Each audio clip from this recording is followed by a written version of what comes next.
Hello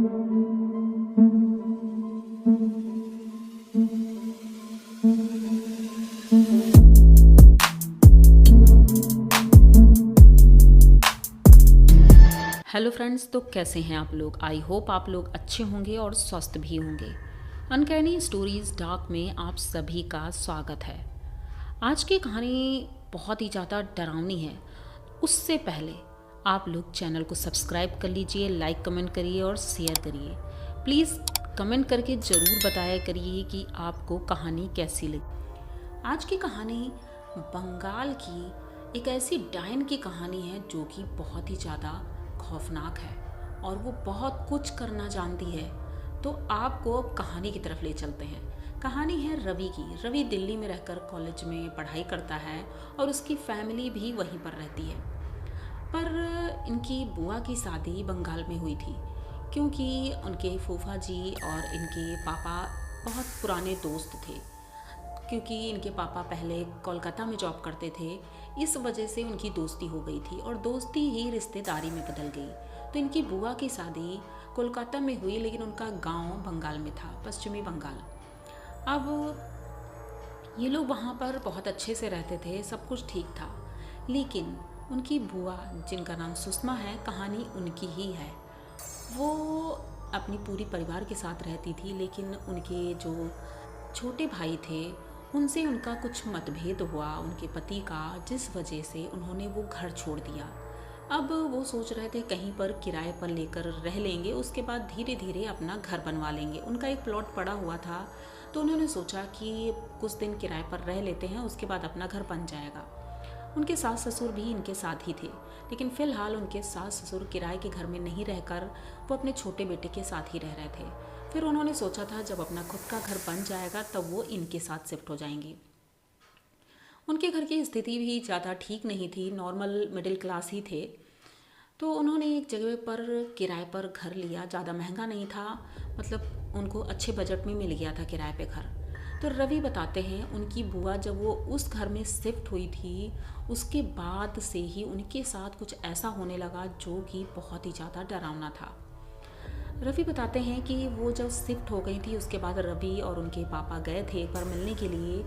तो उन्होंने बताया कि वो जगह उन्हें कुछ ठीक नहीं लगी, क्योंकि शहर से बाहर था, मतलब गांव से कस्बा, मतलब जो भी कह सकते हैं, उससे काफ़ी दूर था, वहाँ पर ज़्यादा घर नहीं थे।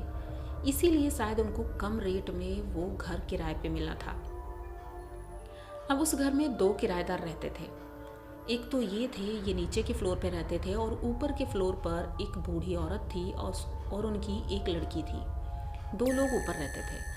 तो रवि बताते हैं कि हम लोगों ने जब उन्हें देखा तो थोड़ा अजीब था, क्योंकि उनके घर में ज़्यादा कुछ सामान नहीं था। लेकिन जब ये बताते हैं मैं छत की तरफ जा रहा था तो मैंने देखा कि वो जो बूढ़ी औरत है वो कोई पूजा कर रही है। तो बताते हैं मैंने बुआ से बोला भी कि बुआ पता नहीं ये किराएदार कैसे हैं और ये दिन में दोपहर के वक्त ऐसी कौन सी पूजा करती रहती हैं। तो बुआ कहती हैं बेटा हम लोगों का उनसे कोई ज़्यादा मतलब नहीं है, हम खुद ही उनसे ज़्यादा नहीं बोलते हैं। तो चलो ठीक है, कोई बात नहीं। अब इनकी बुआ जब शिफ्ट हुई थी तब वो प्रेग्नेंट थी। तो वो बताती हैं कि 5 महीने की प्रेग्नेंट थी और उनके पति थे साथ में, पहला बच्चा होने वाला था और बहुत खुश थे वो, क्योंकि पहला बच्चा तो वैसे ही खुशी लाता है। तो उन्होंने सोचा था कि चलो अब जो भी हो रहा है भगवान की मर्ज़ी से हो रहा है, सब कुछ ठीक हो रहा है। अब वो तो सुबह ड्यूटी चले जाते थे और बुआ जी, मतलब सुषमा, तो वो घर पे रहती थी। रवि बताते हैं हम लोग तो मिलकर चले आए थे। उसके बाद की कहानी अब आप लोग सुनिए। सुषमा जी बताती हैं कि वो एक दिन कपड़े धुल रही थी और तभी जो बूढ़ी वाली वो अम्मा जी हैं वो आती हैं। कहती हैं कि बेटा तुम कुछ थकी हुई लग रही हो, काम बहुत पड़ जाता है तुम्हें, अरे हमारी बेटी है उसकी हेल्प ले लिया करो। तो सुषमा जी कहती है नहीं अम्मा ऐसी कोई बात नहीं है, मैं कर लेती हूँ धीरे धीरे।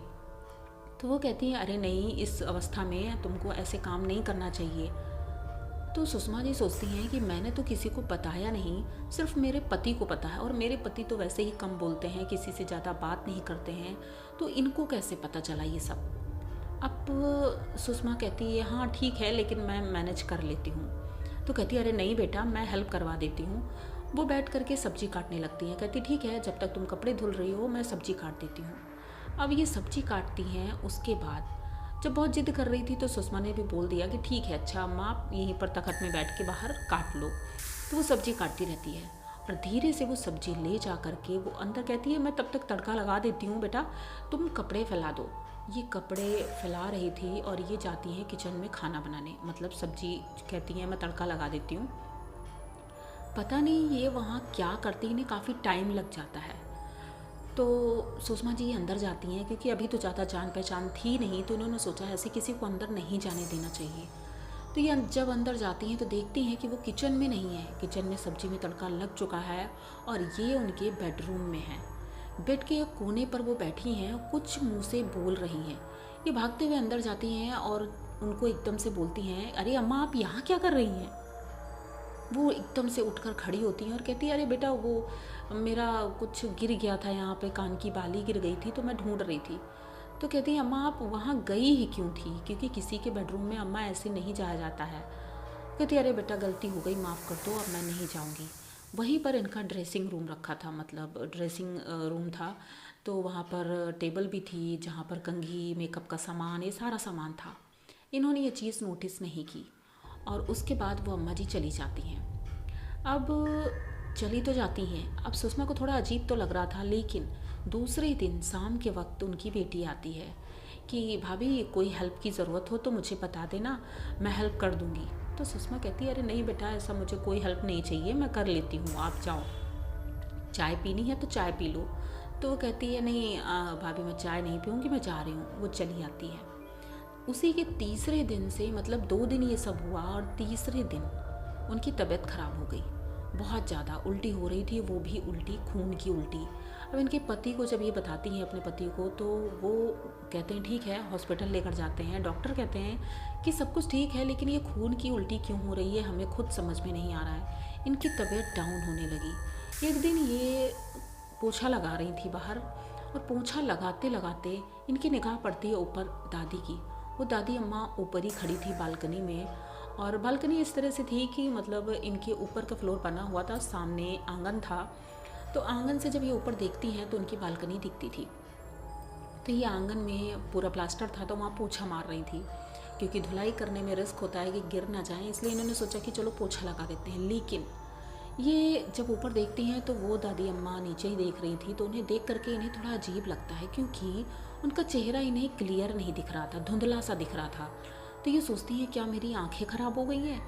इसी तरह में उन्हें देखते ही देखते ये पीछे घूमती हैं, अचानक से वो बाल्टी का पानी गिरता है और इनका पैर स्लिप कर जाता है।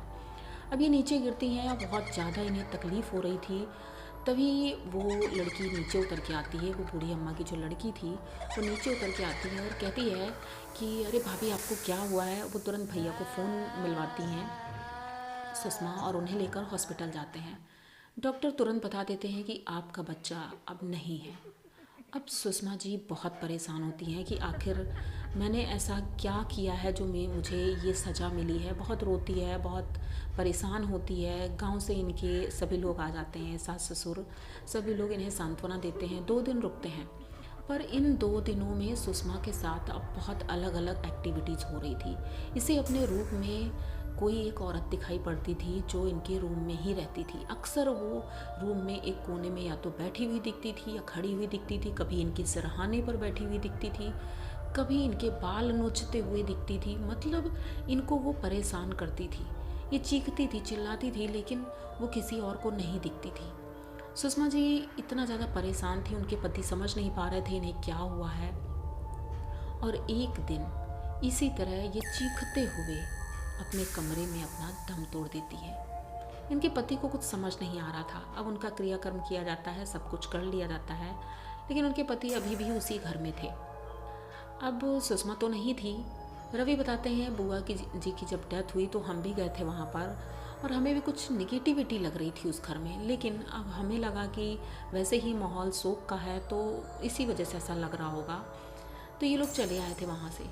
फिर फूफा जी इनके बताते हैं, उनके पति, कि जब उनकी पत्नी की डेथ हुई उसके 15 दिन बाद, मतलब 13वीं के बाद, उस घर में रहना उनके लिए मुनासिब ही नहीं था कि वो रहें, क्योंकि हर वक्त उन्हें एक आवाज़ सुनाई देती रहती थी जैसे कि कोई रो रहा है। रात में भी वो सो नहीं पाते थे। रोने की आवाज़ें, चिल्लाने की आवाज़ें, मतलब हर वक्त उस घर में उन्हें सुनाई देता था। ऐसा लग रहा था वो पागल हो जाएंगे, इसलिए वो घर में ज़्यादातर रुकते ही नहीं थे।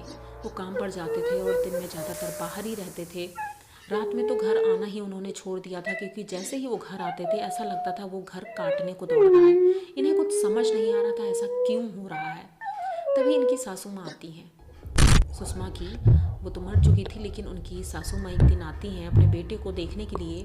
देखती हैं उनके बेटे की भी तबीयत ठीक नहीं है, तो उसे देखती हैं तो कहती हैं, जब वो बताता है कि ऐसा कुछ हो रहा है, तो उनकी माँ कहती हैं कि चलो मंदिर चलते हैं काली माँ के, वहाँ पंडित जी से मिलेंगे, पूछेंगे आखिर क्या है।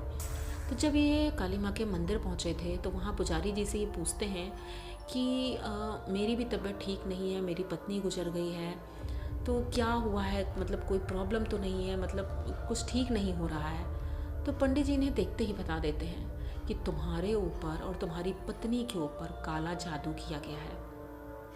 जो तुम्हारे घर में कोई एक बूढ़ी औरत रहती है, वो तुम्हारे घर आती जाती थी, वो तुम्हारी पत्नी के बाल, उसके कपड़े पहने हुए वो लेके गई थी, और उसी के माध्यम से उसने काला जादू किया है।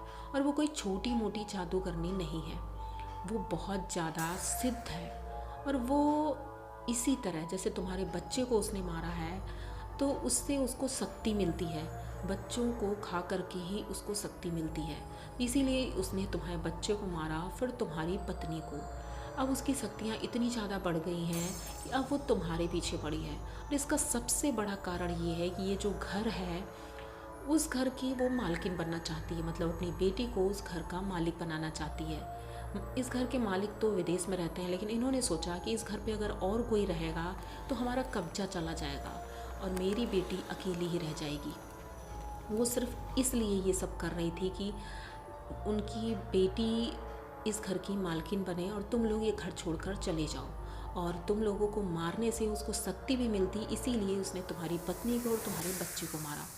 कई कारण थे, ये बातें इनके पति को तो समझ नहीं आई, लेकिन इनकी माँ समझ गई थी और तुरंत ही वो घर इन्होंने खाली कर दिया। उसके बाद से ये कोलकाता आकर सिटी में रहने लगे और सब कुछ धीरे धीरे नॉर्मल हो गया। लेकिन आज भी लोग उस मोहल्ले में जाने से डरते हैं, क्योंकि वो डायन इतनी खौफनाक है कि वो अपने पूरे परिवार को खा गई थी। सिर्फ ये एक बेटी बची थी, वो भी इसलिए कि वो इसका काम करती थी, इसीलिए वो डरी सहमी चुपचाप रहती थी।